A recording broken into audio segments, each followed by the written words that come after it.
Right, we have in the studio the Executive Secretary, Distillers and Blenders Association of Nigeria, or the immediate past, rather, John Ichwa. Thank you very much for Ichwe, right? Ichwe, exactly. Thanks for coming on the program. Thank you very much. Right. Now, we've heard lots of persons saying that the timing of this increase is wrong. I wonder what time could be right when it comes to government deciding to increase excise duty tariffs, as the case may be. Like you know, we are just getting out of recession. A country that is getting out of recession wouldn't have done that. More so that a lot of economic indicators are pointing towards not too decent positive economic outlay. We've heard that enough consolidation was not done. The Custom Act says before any increase is done, you must have stakeholders consultation. The wines and spirit subsector were not carried along, and that is at variance with the Custom Act. And secondly, the yardstick in computing the excise duty was based on imported wines and spirit. And like you know, the prices of imported wines and spirits are high up there. Our products are mainstream products for low income and middle income. On the average, 100, 200 naira per a bottle. But if you look at the champagnes, the Johnny Walkers of this world, they are going for 10,000, 15,000. It was that benchmark the Tariff Technical Committee used in fixing the excise duty for local wines and spirit. So what we are saying is that we are rejecting that because that policy is an IMF agenda. Because the government's roadmap is to look for money to finance the 2018 budget. If the government really wants to have an inflow, they would have as well extended that excise duty to imported wines and spirit. A situation where the local market was involved and the imported wines were not involved, there's no way we can compete. As I speak, if the government goes ahead with this policy, 25,000 staff will lose their job. About 250,000 indirect staff will also lose their jobs. So we are saying government must be realistic. There must be fairness. There must be equity. We're talking about fairness, equity, and being realistic on the part of the government. If you look at the excise duty being pegged down, over time, Nigeria's cap on excise duty is still pretty much the lowest among some other African states compared to what Gambia is setting, South Africa, even Algeria. And being the big brother of Africa, the country with the largest economy, would you say that Nigeria is not being fair to local manufacturers on this? I think the issue is this. We are not against any increase in excise duty. We're against an astronomical increase in excise duty. Okay. A movement from 20% to 500% is unrealistic. Two other subsectors that makes our subsector got 35% increase.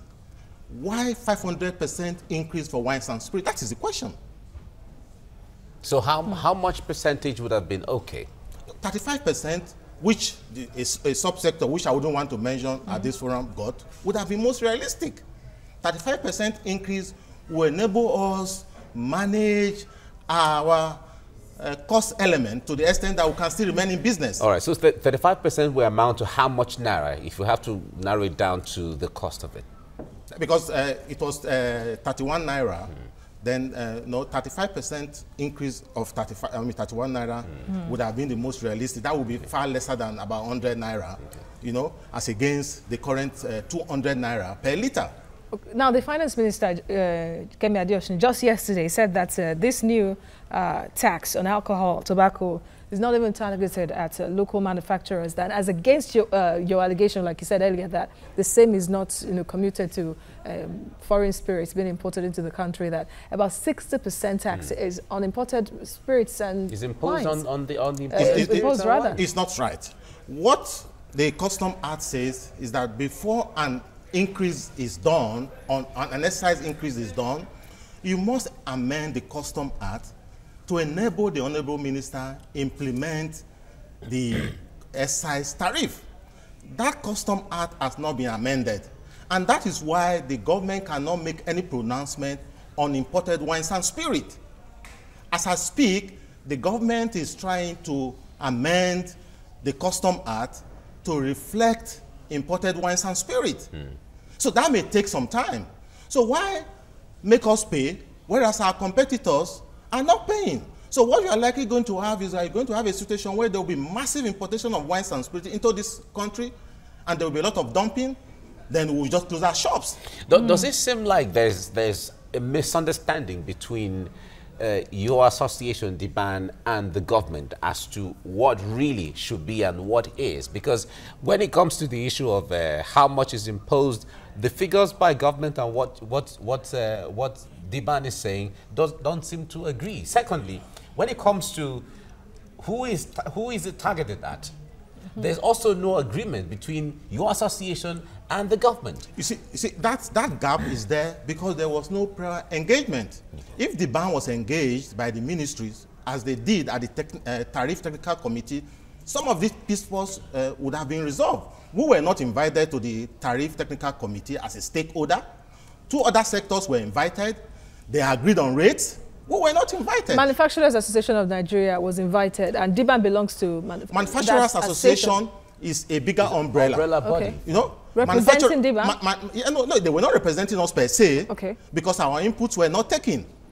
You know, but other subsectors that were represented, MAN was there. Two other sectors were also invited for stakeholders consultation. We were not invited for any stakeholder consultation. Somebody just starts somewhere and begin to run with foreign pricing to arrive at what they have done. Yeah, but if MAN, which is the Manufacturers Association of Nigeria, which is the umbrella body, if they are called to a meeting with the government and they agree on any figures, is it not binding on all? You know, it can't be binding because we are the direct stakeholder. MAN is an umbrella for various subsectorial groups. We are a subsector of a sectorial group, beverage and tobacco subsector. So would you blame the government for not consulting you directly? Yes, because we made instead represents we made you as a spirited effort to have audience with the Honorable Minister of Finance and Honorable Minister of Finance, and so also Honorable Minister of Industry, Trade and Investment. But they refused to have audience with us. All right. So, but in this case, what was there any interface between DBAN and MAN? It was prior to this meeting. No, it was after the pronouncement that we started interfacing with MAN on this matter. All right. So it means DBAN was not aware that MAN was going to meet government. We're not aware that alcohol excise duty was in the pipeline for an increase. But some other sectors were aware because of their contacts. They were aware. We were not aware. All right. Now, if government insists that there's no going back on this, what scenarios can play out? Because no, a lot of scenarios. Your association is saying you will not accept. No, we are not accepting. We are rejecting it in totality. Okay. Because we will close our shops with about 420 billion investment in an economy that is getting out of recession. I think government should have a rethink. We are appealing to government to have a rethink. But the government doesn't seem to be acting in isolation here. There was an agreement by ECOWAS that all states signatory to former agreements anyway, all states belonging to ECOWAS should try to harmonize their excise duty on these products, yes or no? Yes. So would you blame Nigerian government for doing this? In doing that, an amendment would have taken place to include imported wines and spirit. That's what I'm saying. Which the finance minister already says already has about 60% position. They've not done that. So on what basis are they doing ours now? You must also look at that and go to our argument. If from June 4th you ask us to pay this astronomical increase, what will happen? You have a situation where imported wines will flood the market. That is the issue. So if you want to increase the excise duty for wines and spirits, government would have also done that alongside the imported brands. In essence, you're saying that implementation is what matters here on imported spirits, and there wasn't enough consultation. Okay, and then to implement the duty already posed on imported wines and spirits? Yeah, there wasn't enough consultation, and we want what was given to a sector. I don't want to mention that sector. They got 35% increase. That 35% increase should also be extended to the wines and spirits subsector. All right. Would it look like it is because 35% was given to some, so ours shouldn't be different? No, we're almost in the same subsector. We're almost in the same subsector. And I also told you that the basis for computation was wrong. The prices of imported wines and spirits were used as benchmark to compute our excise duty. The average champagnes of this world and all that, we are producing mainstream product. So if our factory excise price were used, you would have had a more realistic rate. That's what we are saying. So the basis for the computation in the first instance was wrong. Well, there are arguments really that the government, aside other factors, that the government could be doing this to try to regulate the amount of alcohol and tobacco Nigerians consume daily, that it somehow abuse it. So there might be in a way to regulate it. That doesn't hold water, because a lot of schools of thought have advanced that argument. You see, when you consume more than enough water, you are likely going to have some health challenges. So it's not peculiar to wines and spirit. In moment government does that, what you are likely going to have is that people will resort to local gins, adulterated ogogoro, kai-kai, supply water and all that, which is unhygienic. So the health argument doesn't hold any water. Okay. What we say is that there's need for us to moderate whatever we take. All right. So that's how. John Ichue, yes. Thank you very much. You're the immediate past Executive Secretary of Distillers and Blenders Association of Nigeria. That's the band. Thank you for coming. Thank you for having me. Good luck. All right.